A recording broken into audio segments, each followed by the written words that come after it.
Could have been 4 or 5. My brain doesn't want to remember what happened. It was miserable. Our first night at home, like my wife was extremely tired and exhausted. Obviously, I was at the limit of my sanity. All right, let's do it. Welcome to the new podcast. All right, so the gist of this is I feel like there's so many people that interview Simon, but they don't really ask, who is Simon? So today I thought I would try to answer that question. I think it was very fitting that we thought about going to Maple Hill, but Simon Lizotte isn't Maple Hill. He's got an affiliation with Maple Hill, but this is where he's actually going to be for his future. And if you're wondering where we're at, we're in his freaking house. So we're in the provisional office that is also a guest room and kind of just a non-permanent solution right now, but it works. And my big butt broke the temporary seat, so it's a great start. That was a good start. Let's go. This feels like a podcast. I always wanted to start a podcast. You totally could. Do you have a podcast? I have a podcast, but it's very informal. What's it called?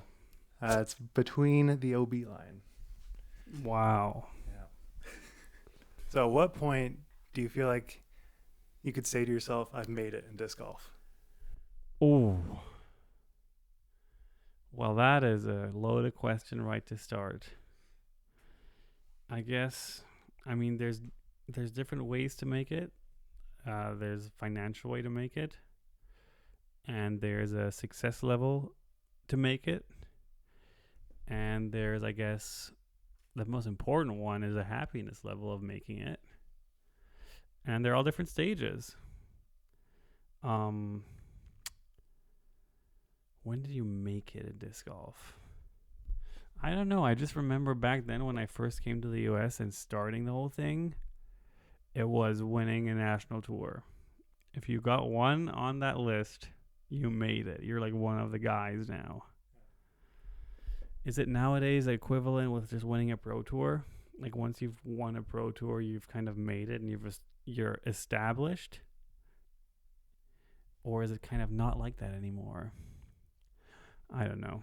The first thing that came to mind when that question asked was, of course, when I signed that big 10-year deal with MVP last year. So it was that late. That really felt like, wow, I've really made it, at least in the financial sense. So you mentioned happiness. Did you feel like that was a peak of your happiness in disc golf? Was being financially stable? No, not at all. No, I feel like I've been literally my happiest or my most carefree when I had no money, which was a vast majority of my touring life was me just having basically no money. I went on tour with exactly $1,000 back in the day, 2014, and I grew up with nothing, basically. My family was fine. We were doing fine, and I could afford with my dad to go on 3, 4, 5 maybe tournament trips in a car each year in Germany, but we never had money. For me, $1,000 at that time was an insane amount of money. I don't think I've ever seen a 4-digit number in a bank account before. So I was so proud and so mind blown. And I was 21, so I wasn't even that young anymore. And I remember those $1,000 were gone real quick. When you're on tour, you're spending money on food and just doing stuff, living life, signing up for tournaments, all that good stuff. And for some reason, it's probably just part of my personality, I was so happy and I just had nothing to lose. And now I feel like just stressed and worried about finances much more because there's so much to lose. It's kind of a weird phenomenon that on the one hand, of course, you feel really good about having more money and it opens so many doors and it eliminates a lot of worries and cares.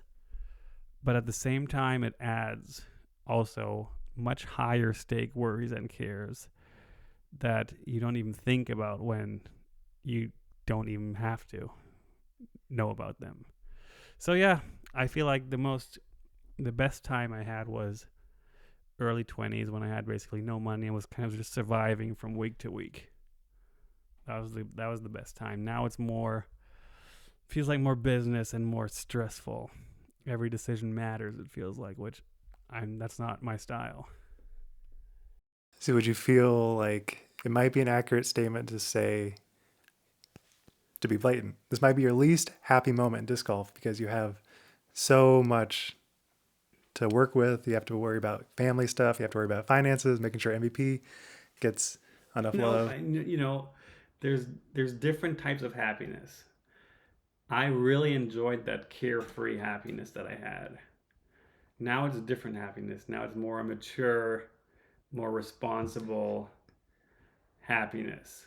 I don't really go to these disc golf tournaments anymore to like be happy and jump around and not worry about anything. I go because it's my job and I show up to play, and it's just a whole different vibe. I definitely wouldn't do it if I would get no happiness from it. Of course, I still get a lot of joy of competing. I get a lot of joy of seeing my friends on tour and hanging out with, the same guys I've been seeing for 5 to 10 years now.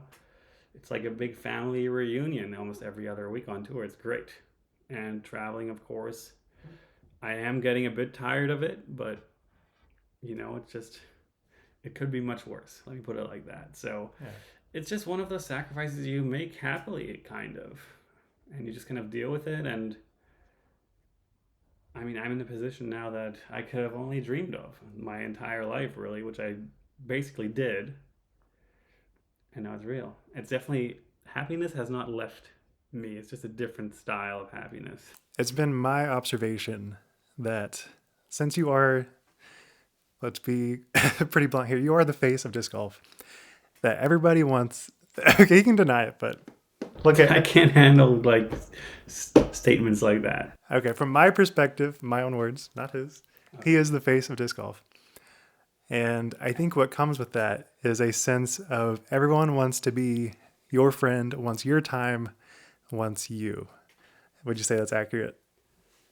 Well, one thing I actually have been actively noticing as of recently, maybe this year, maybe late last year as well, is that people put me in a lot of thumbnails, even if I'm not actually a part or a big part, and sometimes almost any part of the video. I get thrown in the thumbnail, which used to be Paul McBeth in every thumbnail because I guess he would generate the most interest and clicks on any kind of content, which I don't know. I just can't accept that that's me now. It just feels too crazy. And this whole thing with everyone wants to be my friend. Yes, I've been struggling with that for a long time. Again, it feels so wrong to complain about that because I think it's warranted. It sounds weird that would ever be like a negative, that everyone wants to be your friend, because mostly it isn't. But at the same time, it is hard to make genuine, real friends and connections that didn't start off as them being quote unquote fans of me. Yeah. So yeah, it is a bit tricky. And I totally understand now why most celebrities hang out with other celebrities, because they're in that same bowl and they just get it. And it's so hard to form a friendship with someone who is or was one of your fans. It's like very odd. Yeah. I can speak a little bit to the Paul notion, and I think it's due to the fact that, his play has decreased a little bit, but I think more so it's the newer generation that favors social media presence over like just being a great player. And I think your social media presence is obviously at a higher level than Paul. And so people are going to connect with you in a much higher sense than basically any other pro besides maybe Alden and Gannon. Yeah, I feel like I definitely got lucky there, or I don't know if it was lucky or kind of calculated that the social media thing will take over. Because I remember not long ago, winning Worlds was like the big thing in disc golf, and it still kind of is in the tournament and competitive side of things. But what really brings value to like a disc golf company is basically is just how big of a brand are you? How many discs do you move from the shelves? And does a world title do that better, or big social media following do that better? If they go hand in hand, of course, that's best case scenario.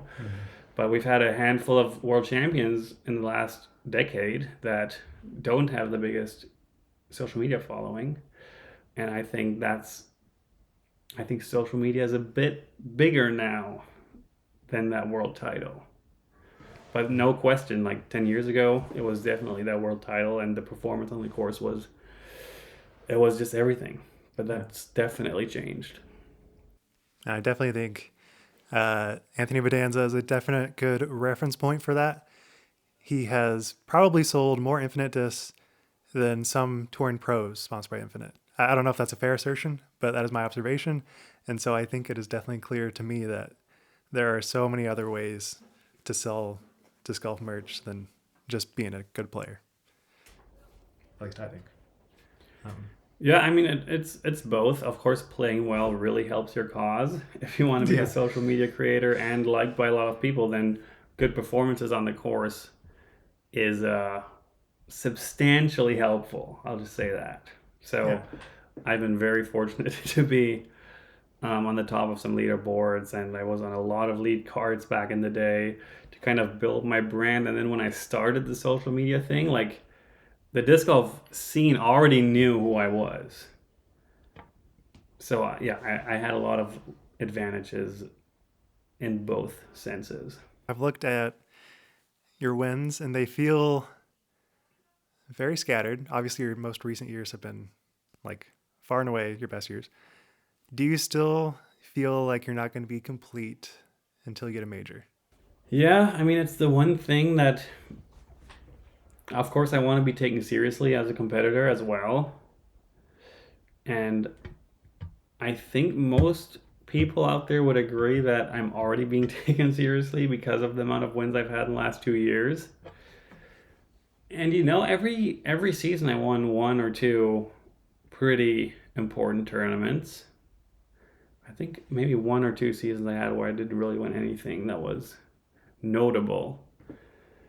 But yeah, that major title is definitely something that a lot of people talk about. I mean, it's part of every sport, and a part of every like greatness story is like the number of majors you've won.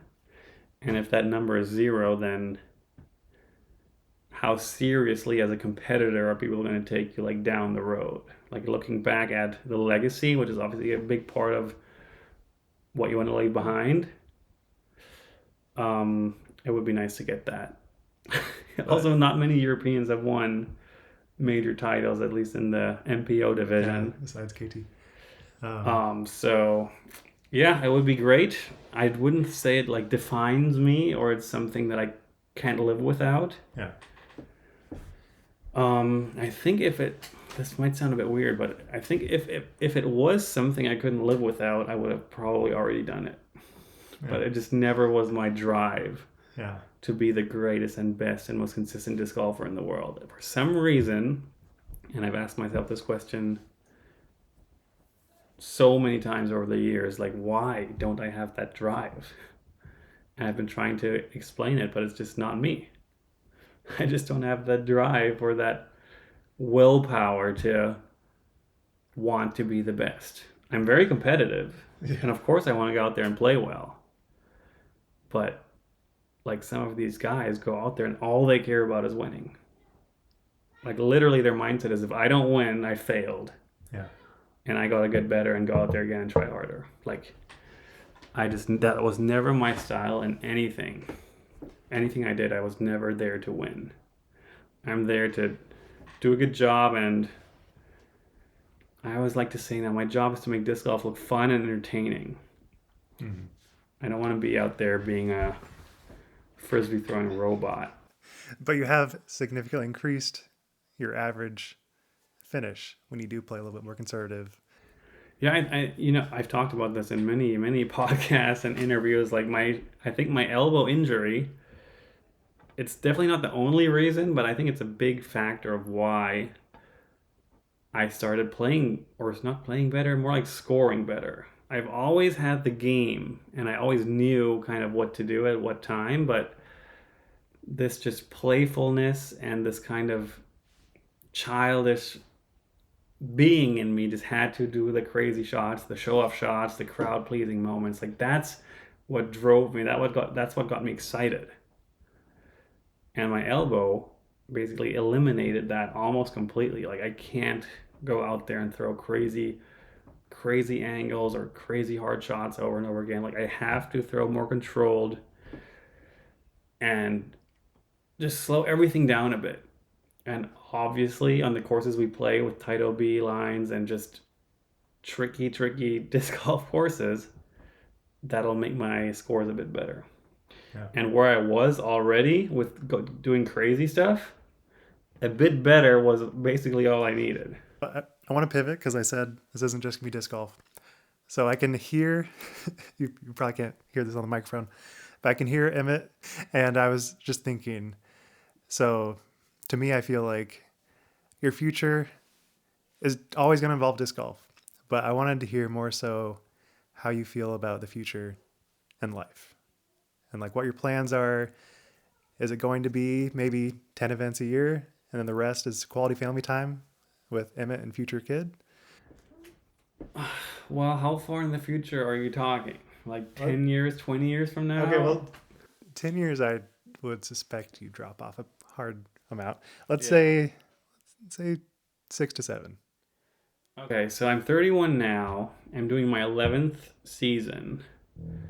I want to do at least through 2029, maybe 2030, like a basically full on tour. I'll never be the guy that hits every event. I'll never be the guy that lives in a car or in a van driving from place to place. No, I will always have a home base, make sure I get my family time in, get my bed, my rest, my time off of disc golf. And my goal is, well, in my contract, I have to play 14 events. 14. Okay. So my minimum will be 14. And I don't think I will go above 20, probably ever, unless my circumstances change dramatically. But yeah, probably 14 to 16, 17 events maybe, just keep it relatively comfortable. That amount of events is about every other week from March until October. So that seems very doable. And yeah, some months will be a bit harder than others, but overall, I think I can handle that another couple of years, maybe 5-6 more years, and then reevaluate from there. It's really hard to say what I'll do after that. Who knows where disc golf is at? Mm-hmm. Who knows where I'll be at? I've never been very good or really a personality who likes planning really far ahead. It's just not what I want to do. Mm-hmm. Life is so short and anything can happen at any time. I've had so many realizations of that it could be over at any time. You want to expand on that? No, I mean just the stories you hear about what happens to people out there.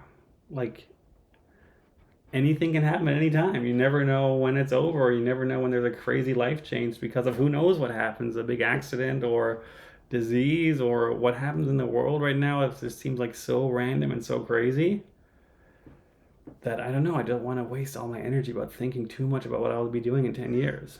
Yeah. I mean, so far in my life, I can kind of go day to day. You know, sometimes I can do week to week. But other than that, like, I don't know. I'll probably be a different person when I'm 40. Yeah. Did you have any points since Emmett was born that you're like, I might want to take a step from disc golf and do more full-time daddy duty? Yes and no. At the end of every season, kind of yes. And at the end of the off season, definitely no. It's very bizarre how easily your mind is tricked into thinking what you like and what you want. Yeah. Obviously, grass is always green on the other side. Everyone knows that. And your mind, sometimes how humans work, like you always want what you don't have until you don't have what you have anymore. Then you start realizing that that's what you wanted. It's very bizarre. The human mind blows my mind, literally on a daily basis. So I try to self-analyze a lot and just think, yeah, sometimes it's hard to think what you want, because your mind tricks you. But definitely at the end of every season, I'm like, I don't see how I could ever do this again. Just the same terms again, the same travel, the same, just again and again. And I can't even think about how people go to normal jobs every day that are, isn't, what's the word when it's the same every day? Monotonous. Monotonous, yes. It's like, it would drive me absolutely crazy. At least mine is like an annual scale of monotonous. That's probably not a word. So yeah, but then after the off season, after I've been home for a couple months, I'm like definitely itching to go back. I want to compete. I want to go see my friends out on tour, and yeah, even the thought of going to an airport right now seems kind of exciting to go on another weekend disc golf adventure. So, do you think your tour life might consist of doing the events and maybe getting there like a day or two earlier and just that's it? I mean, that's what I've been doing for years. That's all you're That's doing? all I Okay. do. Yeah, yeah. Okay.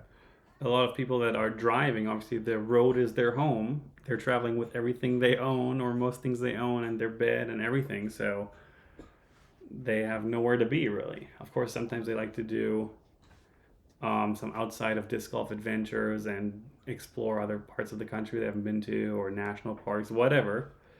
But no, for me, it's I spend as little time as possible at a disc golf event. Not that I don't enjoy it, but I want to spend as much time as possible as I possibly can with my family here. Of course, help my wife. She's a stay-at-home mom, which is a tedious job to say the least.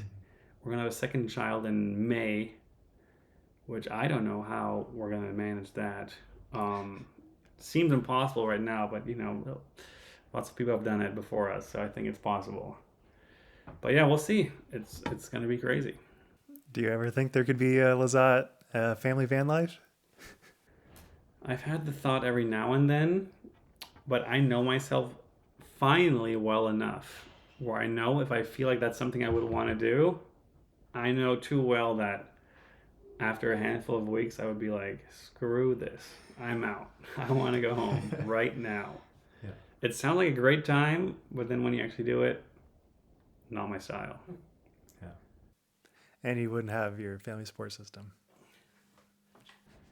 Well, I don't have my home base, and I've always been someone who needs a home base. Some people don't need it. I so much need it. So, how did you manage picking up that home base from Germany to the US? I've thought about that a lot. Like, to me, that seems like a foreign concept to just drop everything. Obviously, it's where you had to be a professional disc golfer. But how did you manage that? Yeah, I think I need to give credit to UC and Discmania for that mostly, because when I look back at that, it kind of blows my mind now that I had like no doubts and no worries about anything. Like there were zero doubts in my mind at any point, even when I had literally minus $50 in my bank account. I had no doubts that this was what I wanted to do and this is what I was gonna do. Mm-hmm. It seems so naive and almost towards dumb for me to have thought that way. Like I had a high school degree in Germany. I could go to university if I wanted to and study, or I don't know, I would find something probably if I really had to. But that never crossed my mind, and I don't know why. Like no matter how good I played or how bad I played, there was no doubts ever in my mind, and because I can't explain why, I'm gonna credit UC and Discmania for making me feel so like secure and safe. Like I didn't have to worry. Like even if I failed in tournament play, they would still have my back and it would be okay and I would be fine. I had a lot of talks with UC that he always told me that like no matter what, if you get injured or if you don't want to play or if you're playing poorly, like we'll have your back. Yeah. And that was probably a big factor that made me never even question if I'm doing the right thing because I felt so safe where I was. And you didn't feel terrified to be so far away from family? No, for some reason, no. I don't know if it's the German mentality in me. Of course, family is a really important thing. I would agree with that statement.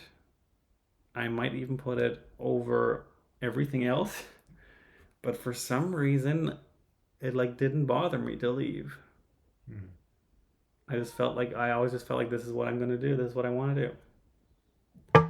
Everyone else is fine. I'm fine. I'll see them once a year, and it's good enough.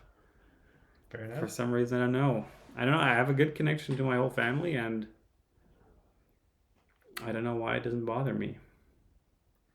Did that ever seem weird to Natalia? That idea? I don't think so. I definitely miss my wife and my child now. When I'm on tour, even just for a couple days, I'm like, man, I want to go home. I want to spend time with them. Mm. But my family at home in Germany was, for some reason, never like that. I don't know if I should feel bad saying that, but I don't. No, I think it's different when it's your wife, it's your kid. Yeah, I think it's different. It's okay to be, that is okay to feel different. Yeah, I think so. Just going back to Europe, what did you kind of feel was your defining moment that made you be like, you know what, I think I want to go full time doing disc golf? Or was it in the US? Well, I basically went all in the second I could. I finished high school in 2012. Um, I had a chance there to go on tour, kind of, sort of, but then I got a weird back injury that came out of nowhere that lasted for like 6 months. It was miserable. I could only throw forehands for 6 months because twisting my hips would hurt so badly in the backhand motion. Bizarre time. I don't. It's hard to explain why that happened, but it ended up being probably good for me that I didn't go on tour that year because it would have been a whole different story. Don't have to get into that right now, but yeah, Avery came to Europe. I did a little European tour with Avery, the Deep in the Game tour back then. I learned a lot then from touring around. I played some European bigger events, and then the next year I was like, I'm ready to go to the U.S. and try to be a pro. So basically, the second I stopped being a student, I instantly transitioned into being a full-time disc golfer, which it's crazy to say, but it's only 10 years ago, but it was a different game then. Yeah. The money was Like different there too. weren't as many tournaments, there wasn't as much money, the sponsorships, like the agreements that I signed back then were maybe like half a page long and just written by whoever was in the company who would write it. It wasn't overlooked by lawyers or anything official. It was so basic and so unofficial that I mean I didn't even have a visa. Oh I had my Canadian goodness. passport, which allowed me to come travel in the US, but pro disc golfer was not a job that I had to like. I didn't come here as like a working man. I was just like a kid going to some disc golf tournaments. It didn't mean Mhm. anything. Yeah. I had no guaranteed money or anything, so I wasn't working. I was just a visitor coming to play frisbee.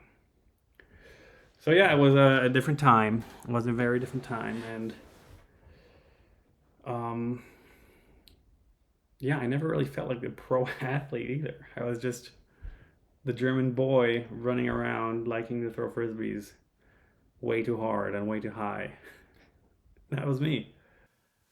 I would definitely say my analysis is that you kind of have an ongoing sense of imposter syndrome where like you don't really feel like you're qualified to be near the top, winning all these events. Would you kind of say that's accurate? I don't know. I don't know. I am not. I don't know if I think about that too much. I feel like I'm pretty good at disc golf sometimes. But during your wins and like people interview you, you're like, I don't know, it just kind of went my way today. I don't know how it happened. Yeah, that's how it feels like. And I'm kind of sick of myself saying that or hearing myself say that because I've said it so many times. But it's so bizarre how I sometimes really feel like I can play a tournament. I feel like I'm playing great or at least solid. And I finish in like 15th. And then next week, I play similar style, similar consistent and just overall solid and well, and I win. Like, I don't feel like I'm doing much better when I'm winning than I am when I'm not winning.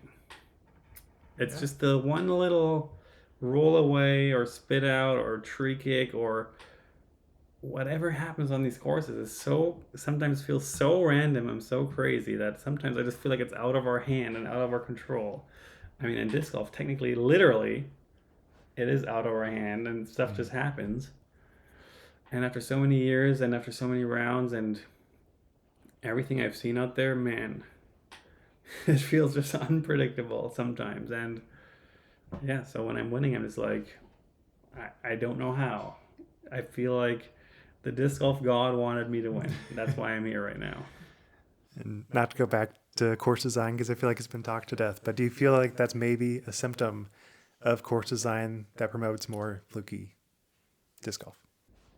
I don't know if it's necessarily course design or just kind of the nature of disc golf, because we don't have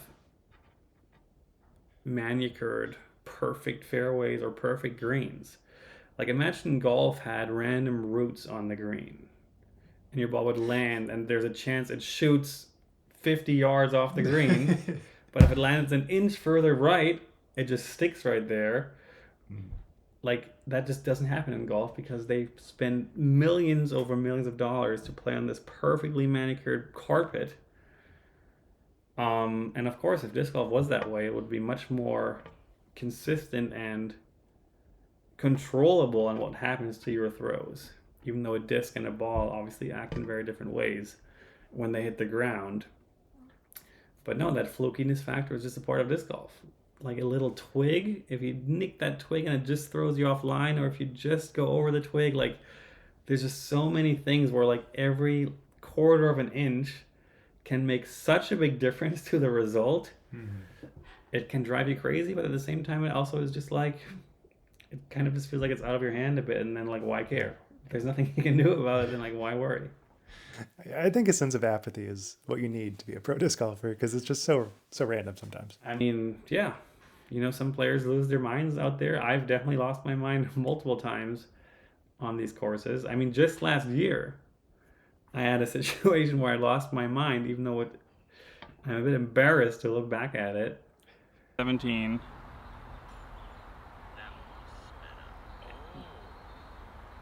Baby tantrum.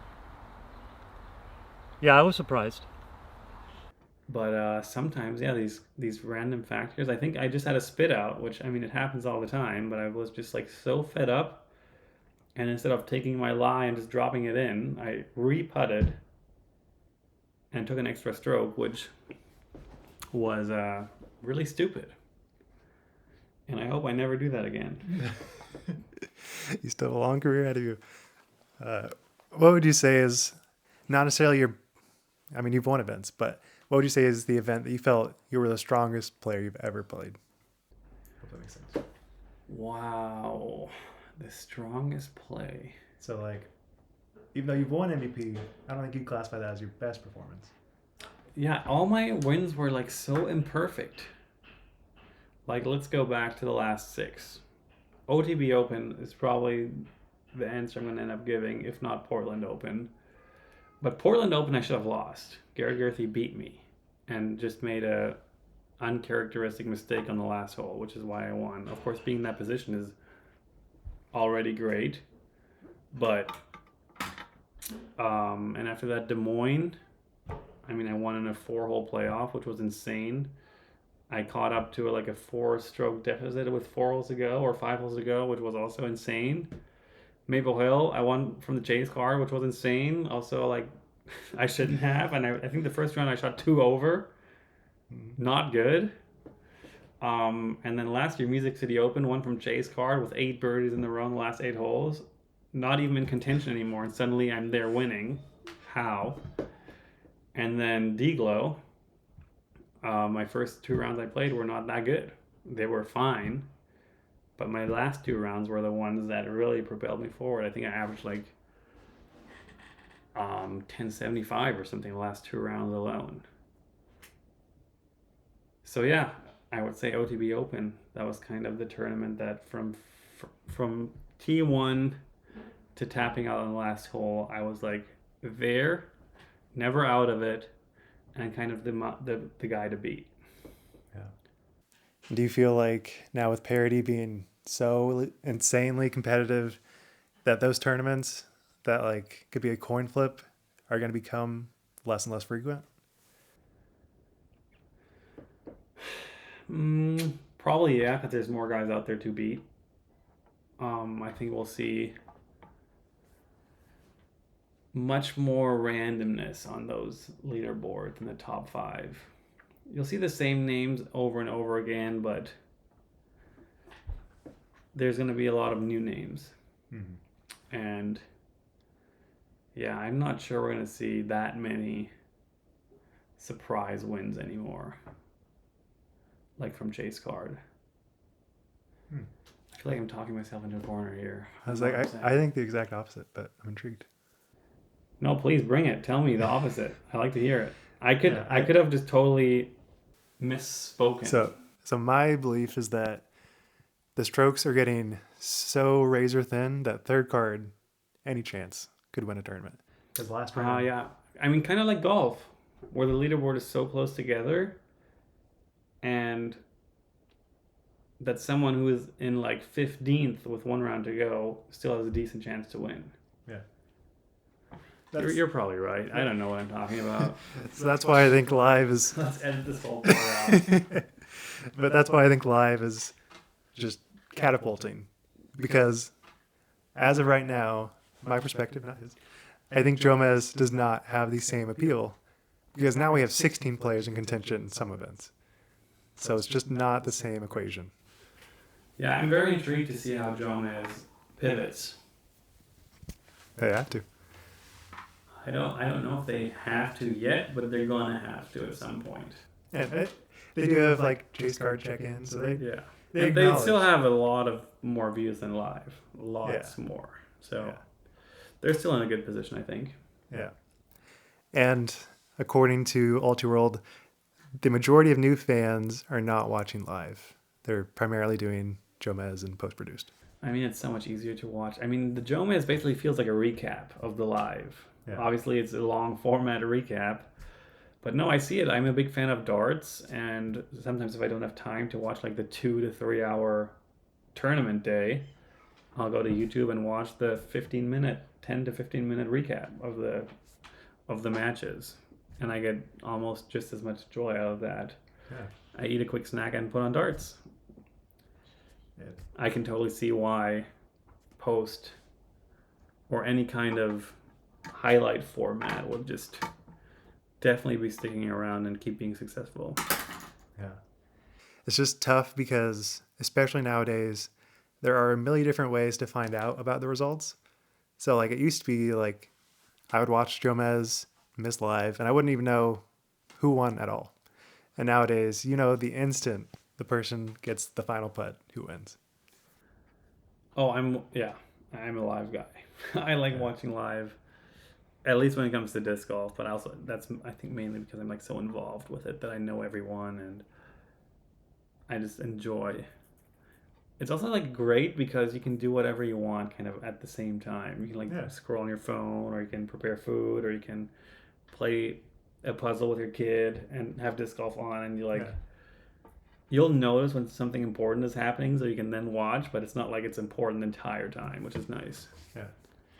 I feel like a big portion of your appeal is how grounded you are. Like, I don't feel like you have any sense of arrogance, at least from my perspective. So what keeps you... It's really hard to not come off arrogant sometimes. So it's intentional. Well, no, I don't know if I am not arrogant, because sometimes I want to say something that would sound arrogant, and I'm not sure if that is me being arrogant or if it's just me saying a fact. Because sometimes there's like a fine line between just stating the truth and sounding arrogant, which is a fine line to walk. And yeah, it's definitely tricky sometimes. I don't feel like I'm very arrogant. There's probably like a little bit there. I think most people in my position would have that a bit, but I very much do my best to not feel special in any way. Like, I literally don't. I wish people wouldn't look at me like I'm special. Like, I remember last week at the Northeast Disc Golf Expo, the way people look at me, it's just hard to act normal when everyone treats you and looks at you like you're not normal. Yeah. And then, of course, I don't want to come off in any negative way. It's just that fine line of how do you do that when everyone treats you a certain way? Yeah, it's a bit tricky. Not my favorite part of the job. Yeah. Now, do you ever feel like you can't be 100% honest because you have that thought, is this going to be perceived as arrogant? Yeah, I mean, with the internet nowadays, you say one wrong thing and your career can burn, basically.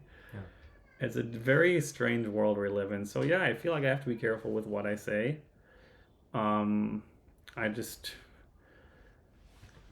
I stay away from most polarizing arguments or topics because I really have nothing to gain from saying my opinion. And I'm also extremely aware of the fact that I'm way not educated enough on most of those controversial topics to even have a valid opinion. Yeah. And sometimes I wish more people would think that way. Yeah. That we don't know what the heck we're talking about. Yeah, I think that's something that a lot of people should start doing, but it's also hard because every time you open up any social media app, it is a polarizing thing. That is the first thing you see. That is what rises to the top. So it just gets perpetuated again and again. Yeah, I think most things on the internet are way blown out of proportion. Because it's a weird psychology thing with comments. Like, you see like some post and then you go to the comments and you read let's say 10 comments, and 6 of them or 7 of them were kind of like negative or not liking what that post was. And then your impression is that, oh my God, that post is getting so much hate. But in reality, you saw 6 comments, which means 6 people thought it was crappy. Probably the thousands of people who saw it didn't even bother to comment because who cares? Literally, who cares? And the problem is that the loudest people, the ones with the strongest opinions on either side, are the ones where the comments rise to the top and the ones that get the most traction because they're so polarizing. And those are the opinions we hear the most. Mm-hmm. But I think the middle ground, where I think most people stand, you just don't hear or see it because they don't bother to freaking give their opinion on everything because who cares? Yeah. Is there anything that you've learned from already being a dad for a couple of years where you feel like you've kind of leveled up in like a sense of right and wrong? Dealing with body fluids. I mean, you just see everything in a different way a bit with like body fluids. Like it's just part of your life now. Like, I don't need to be too graphic right now, but it comes out of every end all the time. And you're the one having to deal with it. Yeah.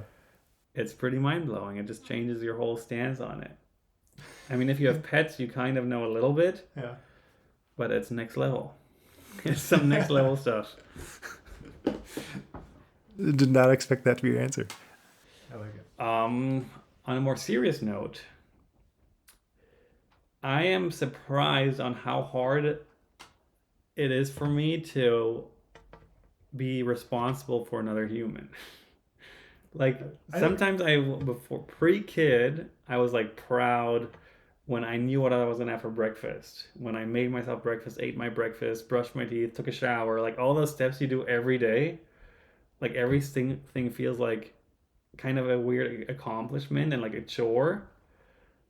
But now you got to do that for yourself plus another human every day, and you become secondary. Yeah. It's pretty mind blowing stuff, and it's one of those things you can't really explain. You like got you got to live through it. And do you think that'll get more drastic after second kid and third kid? I think the first couple of years, yes. I think it's going to be chaos and madness, and it'll push your patience and your relationship with your wife to the absolute limits. Like being sleep deprived, which is only probably the first couple months. If you've never been sleep deprived, holy cow, does a different side of you come to light. It's unbelievable. Wow, you start losing your mind. It's not pretty. I wouldn't recommend. Would recommend kids. But apparently, after a couple of years, when they turn into little humans and they can walk and talk and you can have discussions and they grow up to being actually a human and a personality, it's all gonna be worth it. I hope. I can only hope. All right, well, let's say a positive thing. What's the proudest you've ever felt in Emmett's life so far? Wow. I feel really happy right now when he wants to pick up a guitar. And also his favorite song is Let It Be by the Beatles. So every day, mostly in the morning when we get out of bed and go over to the kitchen, he points at my speaker and says, Abi, Abi, which means Let It Be, the song. He wants to listen to Let It Be over and over again in a loop. I think I did a fantastic job at a 2-year-old wanting to listen to the Beatles. That makes me proud. That was your sweet spot. You're like, okay, this is nice. Yeah. Good answer. All right. Since we asked that question, gotta go to the inverse. What was your lowest point so far? Was it sleep deprivation? Yeah, probably early in the whole experience when we spent 3 nights, I think, in a hospital after birth. Could have been 4 or 5. My brain doesn't want to remember what happened. It was miserable. Our first night at home, like my wife was extremely tired and exhausted, obviously. I was at the limit of my what's the right word, sanity. And I was just holding him at night. Of course, when you have a kid that's small and fragile, you can't just like fall asleep holding the baby, because that's how babies die all the time, which is mind-blowing. Babies just die because they're crushed by their parents when they fall asleep. It's insane. So I'm just like fighting to fall asleep, and then he'll start screaming, and I'm just like holding the baby, like sleep deprived, trying not to fall asleep, and just losing my mind. I think nature made this the scream of your baby is like the most penetrating and worst miserable sound you can ever imagine. Yeah. And I was like holding that baby. I was like, I am gonna kill this baby. So it shuts up, and I was just like, I need to put this baby down and leave the room for 5 minutes or 10 minutes and like take a deep breath or do whatever to like not do something I will regret for the rest of my life. Not that I obviously wasn't actually thinking that, but I was like, wow, this is insane. Like I can see it, how it would be possible. Yeah. It really it brings new levels to your sanity. It's insane. You're about to be going on round 2. But it'll be different. Hopefully we're better prepared this time. Yeah. And hopefully delivery will be a bit easier for us this time, and the whole thing will be a bit smoother. Because I think we had, I'm not going to say anything too bad now, but we had a healthy baby. So that's more important than anything. So we were very lucky. I'll say that. But besides the fact that we had a healthy baby, it went basically as bad as it could possibly go, the whole experience. Yeah. Wouldn't recommend.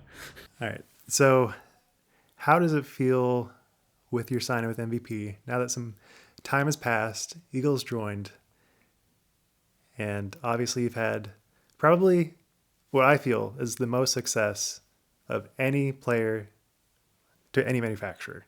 That's my perception, and so it seems like it is the best outcome for you, best outcome for MVP. But what are your thoughts?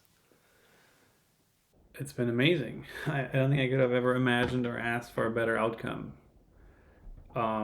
It just was so perfect. Everything about this whole switch was so perfect because, I mean, again, I've said this in many interviews in the last year, but MVP was not on my radar at all. And if you know me, you know I don't even pay attention. I don't even pay attention to companies who are on my radar. Um, yes, I know some Innova molds because they've been around forever, and I used to throw a lot of Innova. But Discraft, I could literally name you maybe like 5 discs, and then my brain will just be like, I don't know, I don't care, I don't know. Latitude's the same thing, DD the same thing. Like Discmania, I probably haven't even thrown every disc they have ever made. So They have a lot. And for some reason, MVP was never on the radar. Haven't thrown a single one of their discs. Never even thought about anything they've ever done.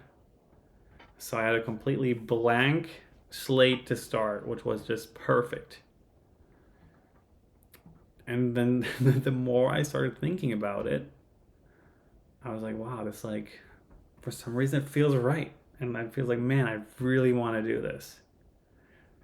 And that's such a weird thing to live through when you have something you never even considered as an option to then finally be like, whoa, this is actually happening. Mm-hmm.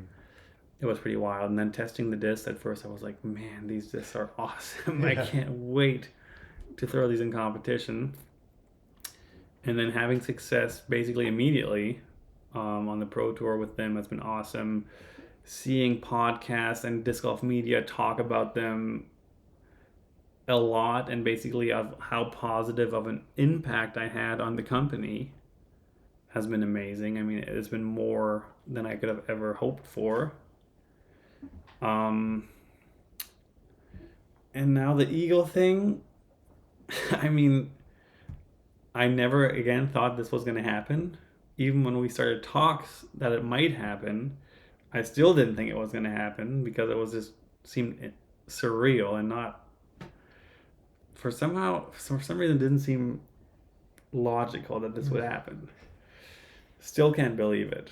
Like I still, when I picture Eagle right now, I still don't picture him as my teammate again. It's so bizarre. Yeah. But it came the way it came, which is mind blowing. And hopefully this propels the company even further and we can make another sick move next year. Yeah. I think it already has propelled because, like, it's pretty insane. I feel like everyone wants MVP right now. The great thing about MVP, I think, or one of the great things, is that they have a product to back it up. Yeah. Which is obviously with anything you do, the number one most important thing is that you have a good product. Mm-hmm. And I have no doubts or worries about MVP because they have a good product. That sounded like an ad.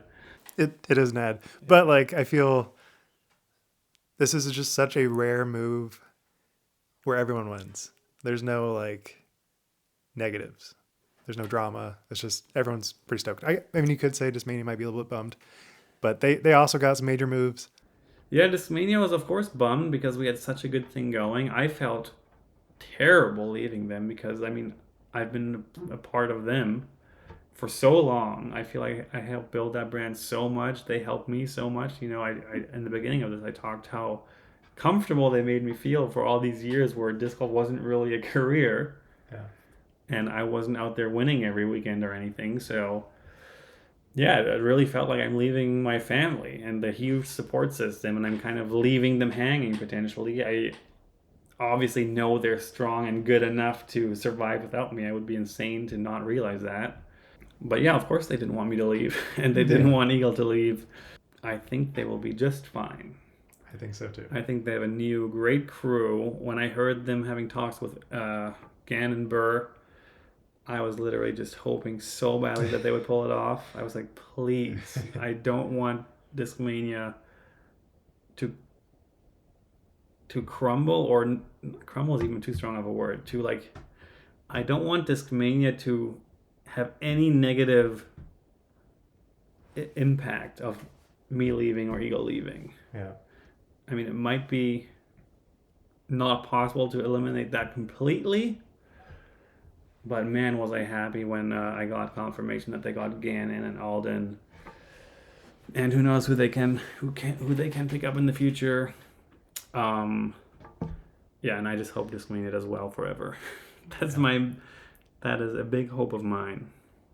At least from my perspective, I think there's a lot of value to be gained from changing companies. So I think if Crush Boys were still at Discmania, sure, you guys would sell a lot.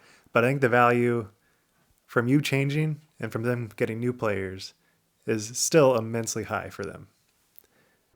I mean, instantly, of course, because it's the first of something, and that's always going to be very valuable and a huge like shock effect and boom.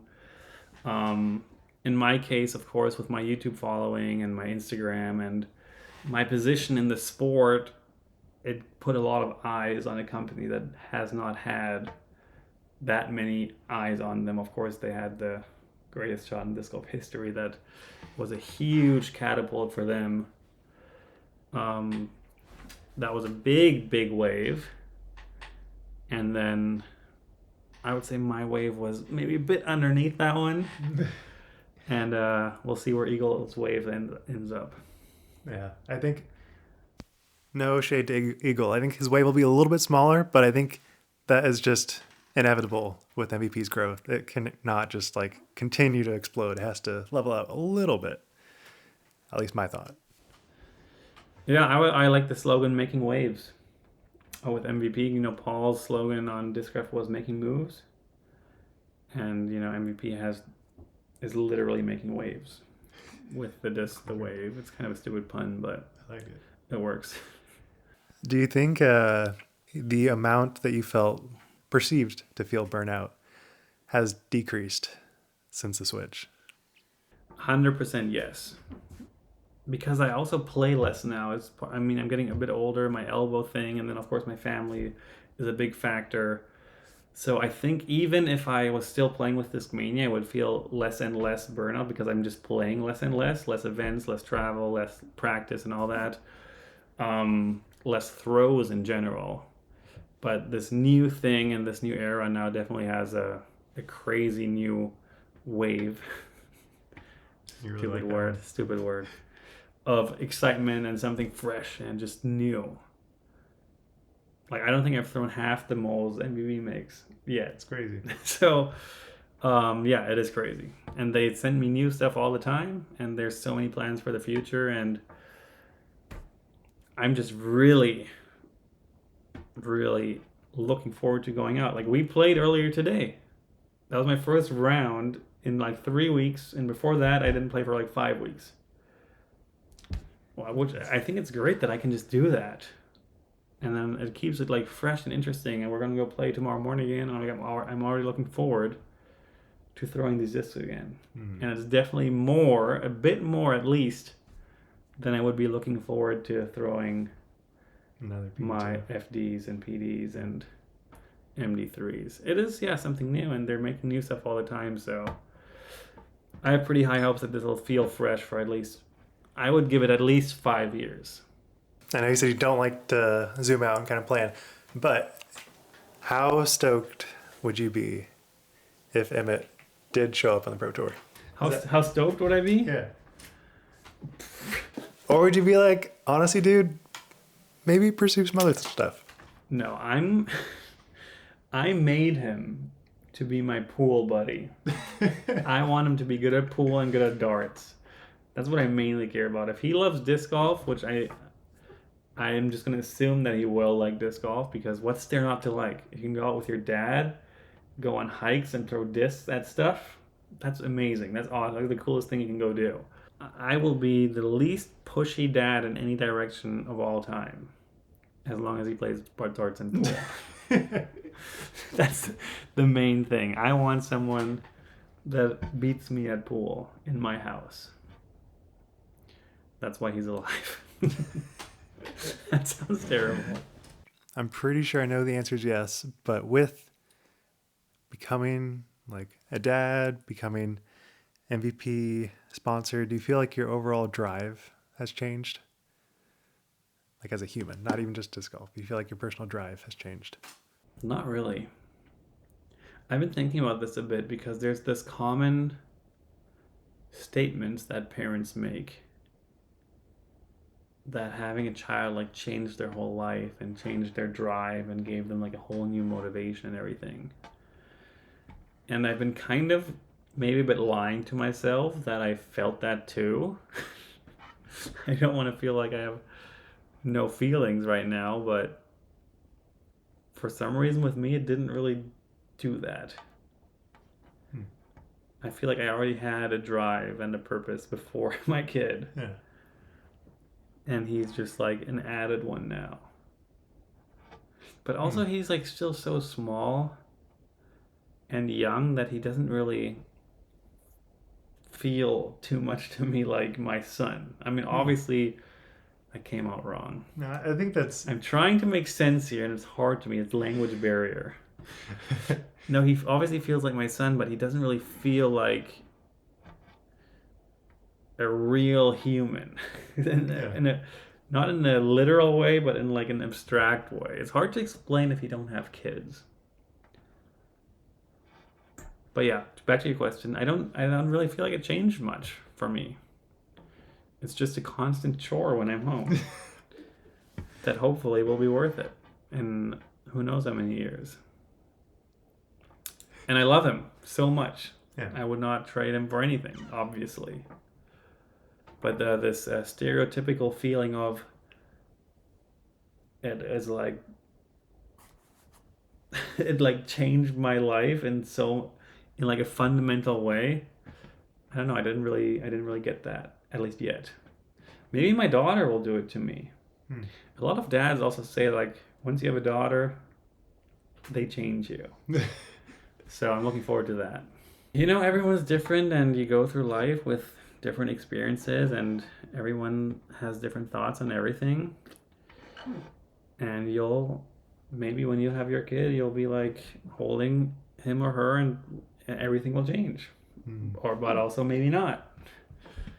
Maybe you'll just be like, okay, this is going to be exhausting for the next couple of years. No, I definitely feel like, at least for dudes, that mentality and kind of thought process is more common than people talk about. Where it kind of just doesn't really feel real for a little bit. Yeah. I mean, my mom warned me that it's normal for dads to not really feel super connected to babies. Not that it's not normal that if you feel a deep connection, then that's obviously also fine. But it is common that dads with like really small babies or toddlers can't really connect on that level that a mom can. I'm saying in general. And if you think about it, like you've said, so much of your life is the same. You're going to the same events, seeing the same people. So you don't necessarily feel the change as drastic as if you were a full-time mom. Yeah, that's probably also true. Not much in my life has really changed, except for obviously the big switch from Discmania to MVP, but I'm still doing the same things, hanging out with the same people, do the same job. Yeah, I we talked about this earlier at lunch too, but when someone says to me that, oh, they grow up so fast and when they're older, you're going to miss that baby stage or you're going to miss the holding them when they were so young and cute, I can't imagine missing the baby stage. Like if in 5-10 years from now, I look back and say, oh man, I wish he was like so small and useless again. I just don't see it. I don't see how that would be a possible feeling for me to feel. I could be wrong, but people also told me back in the day when I was complaining about going to school, they were like, oh, when you're growing up, you're going to miss school. And you're going to remember all the fun you had and you're going to wish you would wish you could go back to school. They actually thought that I would think that, but School was the most miserable time of my life. I never want to go back to school, and being an adult is superior in every way than being a child, in my opinion. Yeah. The most I mean, the only good thing that I can remember from being a child is that you don't wake up and something randomly hurts. That is something that bothers me nowadays, and I'm only 31. I've just been like mistreating my body for freaking 20 years straight by throwing frisbees every day way too hard. But that's my only complaint. Everything else as an adult, everything's better, in my opinion. I can confirm Simon's day-to-day, pretty good. I think when people say you're going to miss a stage, my perception is you're going to miss kind of their dependence. They're going to be independent. They're going to interact with you less. I can't wait till they're independent. But they may not even talk to you more than like 10 minutes in a day. I don't know. For some reason, I don't see that either. I feel like I'm going to be a cool enough dad that won't happen. But again, I could be just uneducated and naive about that too. I don't know. And it's also what do I know about raising a child? I know nothing. I think that I've done a lot. The people that are raising kids are the least experienced to raise a kid, at least the first time. That's true. It's weird. I feel like some people are just natural at it. I mean, it's like everything. It's like everything. I feel like some people are like born to be parents or educators or dealing with kids, and some just aren't. Mm-hmm. Like we go to a lot of like kids events, toddler stuff, baby stuff, and you see other parents interact with their kids, and you're like, wow, they look like parents. They look like these grown-up adults, parents that know what they're doing. Like, how am I not there? Because I just feel like I'm still just frisbee guy, but I happen to have a freaking toddler running around now. Yeah, but then again, you also hear people talking about no one knows what they're doing. Yeah. They just kind of try their best. But no, when I look around, I see people where I'm like, man, you were meant to be a mom. You were meant to be a dad. I just don't feel that way about myself. Did you ever see yourself not having kids? No, I always wanted kids. I knew I wanted kids. I knew I wanted to get it in before 30 as well. That was really important to me because I didn't want to be like a 45, 50-year-old with toddlers. Like, that sounded absolutely miserable. Yeah. So I just, it worked out that way. I mean, I feel like I made it happen that way. Yeah. I feel like you have somewhat of a control of your life where you can make decisions and make sure stuff happens the way you want it to. Yeah. Yeah. I think people nowadays are much more intentional about that type of thing. So.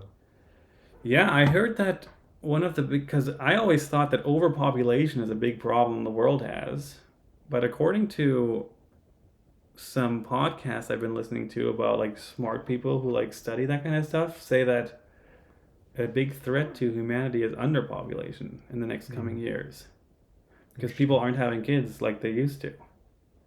So we're going to cap at how many billion, I don't know. And then it's going to be a crazy drop off and things are going to change. That's what I heard. So at least I did my part by recreating me and my wife. Wow. What, you got to do your part. Yeah, I have to do Pay your taxes, make a kid. Or two. You gonna have a third? No, I'm not going to have a third. And I'm 99% certain of it. That's what everyone says when they have two. Well, I'm going to make medically sure that I don't. Okay, there you go. You can still take that back, though. That's true. You can. That is reversible.